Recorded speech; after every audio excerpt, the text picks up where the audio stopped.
नमस्कार दोस्तों, मैं हूं जयवीर और आप देख रहे हैं हिंद शेफ का यूट्यूब चैनल। इस वीडियो में हम आपको बताएंगे कि जो डीजल का रोटरी रैक ओवन होता है, आखिर डीजल का धुआं हम रोटरी रैक ओवन में कैसे मैनेज करते हैं, कैसे उसका टेस्ट हमारे खाने में नहीं आता है। तो हमारे जो डीजल का रोटरी रैक ओवन होता है उसमें हम इस तरह का बर्नर इस्तेमाल करते हैं और ये बर्नर ओवन के हमारे इस फायर चैम्बर के अंदर जलता है। तो हम इस वीडियो में आपको बताएंगे कि आखिर ये हम धुआं, जो डीजल का धुआं होता है, वो ओवन में जाने से कैसे रोकते हैं। तो पूरी जानकारी के लिए आप इस वीडियो को आखिर तक देखिएगा। इसमें आप जानेंगे कि डीजल का रोटरी रैक ओवन काम कैसे करता है।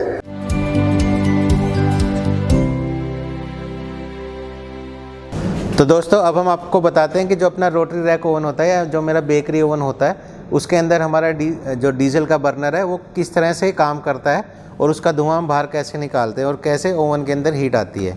तो हम अपने ओवन के कुछ कंपोनेंट दिखा रहे हैं। तो सबसे पहला कंपोनेंट जो हम आपको पहले ही दिखा चुके हैं, ये मेरा डीजल का बर्नर है। हम डीजल के ओवन में रेलो का बर्नर इस्तेमाल करते हैं। तो ये मेरा रेलो का बर्नर है और ये मेरा फायर चैम्बर है।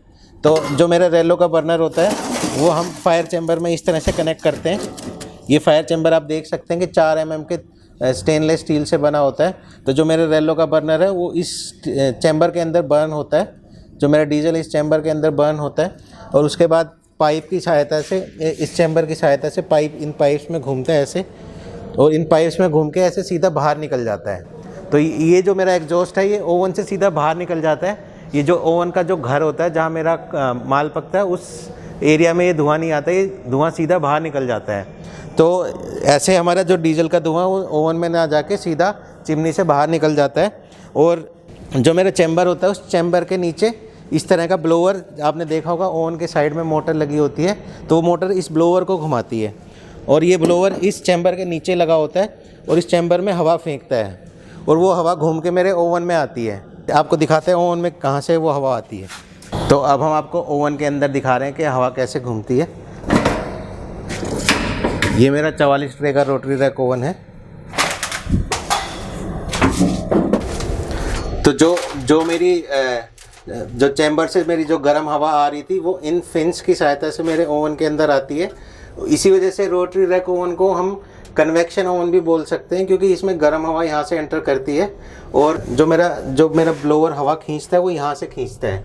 तो यहाँ से जो मेरी हवा खींचती है वो मेरे चैम्बर के ऊपर, जो हमने दिखाया कि जिसके अंदर डीजल का बर्नर जल रहा है, उस चैम्बर के बाहर से घूमती है और चैम्बर की हवा सीधी बाहर निकल जाती है। इसलिए चैम्बर का धुआं अंदर नहीं आ पाता है। कुछ लोगों का ये सवाल होता है कि डीजल के बर्नर में खाना ख़राब तो नहीं होगा, तो उसका ये समाधान किया जाता है कि हम डीजल के धुआं को सीधा बाहर निकाल देते हैं और उससे सिर्फ हीट लेके हम ओवन के अंदर रोटेट करते हैं।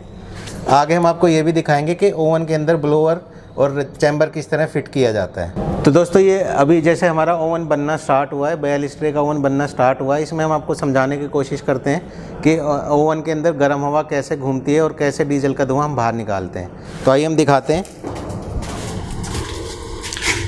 तो जो हमने आपको पंखा दिखाया था वो पंखा मेरे इस ब्लोअर के अंदर घुमाया जाता है। इस ब्लोअर के अंदर ये पंखा डाला जाता है और यहाँ पे एक मोटर की सहायता से इस ब्लोअर को अंदर घुमाया जाता है।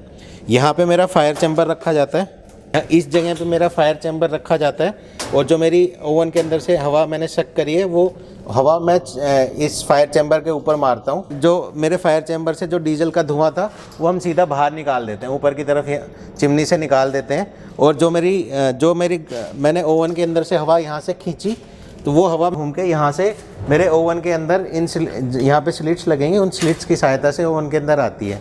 तो इस तरह से हमने आपको समझाने की कोशिश करी कि जो मेरा रोटरी रैक ओवन होता है वो उसमें डीजल का बर्नर कैसे काम करता है और हम डीजल के धुआं को कैसे मैनेज करते हैं कि डीजल का धुआं मेरा जो ओवन का घर होता है जहाँ पे बेकिंग होती है उस एरिया में ना आए। तो दोस्तों, गैस के ओवन में थोड़ा सा फ़र्क होता है गैस का, क्योंकि धुआं हम ओवन के चैम्बर में डाल सकते हैं। तो गैस के ओवन में इस तरह का पूरा मैकेनिज़्म नहीं होता। उसमें जो मेरा बर्नर का एग्जॉस्ट होता है वो मैं ओवन के घर के अंदर ही उसको मैं फेंक सकता हूँ। इससे थोड़ी सी एफिशिएंसी भी उस केस में बढ़ जाती है। तो ये हमने आपको थोड़ी सी ये भी समझाने की कोशिश करी कि गैस के ओवन डीजल के ओवन से थोड़े से ज़्यादा एफिशिएंट होते हैं। तो दोस्तों इस वीडियो में हमने आपको समझाने की कोशिश करी कि रोटरी रैक ओवन आखिर हीट कैसे पैदा करता है, डीजल का रोटरी रैक ओवन आखिर हीट कैसे पैदा करता है और कैसे हम अपने खाने को डीजल के धुआं से बचाते हैं। तो दोस्तों अगर आप बेकरी बिजनेस में इंटरेस्टेड हैं या रेस्टोरेंट लाइन में इंटरेस्टेड हैं या आइसक्रीम बिजनेस में इंटरेस्टेड हैं तो हमारे इस यूट्यूब चैनल को ज़रूर सब्सक्राइब करिएगा। हम आगे भी इसी तरह की रोचक जानकारी इस बिज़नेस के बारे में या इस बिज़नेस से जुड़ी मशीनों के बारे में आपको देते रहेंगे। हमारा ये वीडियो आपको कैसा लगा आप कमेंट करके ज़रूर बताइएगा। अगर आपका कोई सवाल है या आपको बेकरी बिज़नेस में इंटरेस्ट है तो भी आप कमेंट करके अपना सवाल पूछ सकते हैं। तो हमारा ये वीडियो देखने के लिए आपका बहुत बहुत धन्यवाद। Thank you.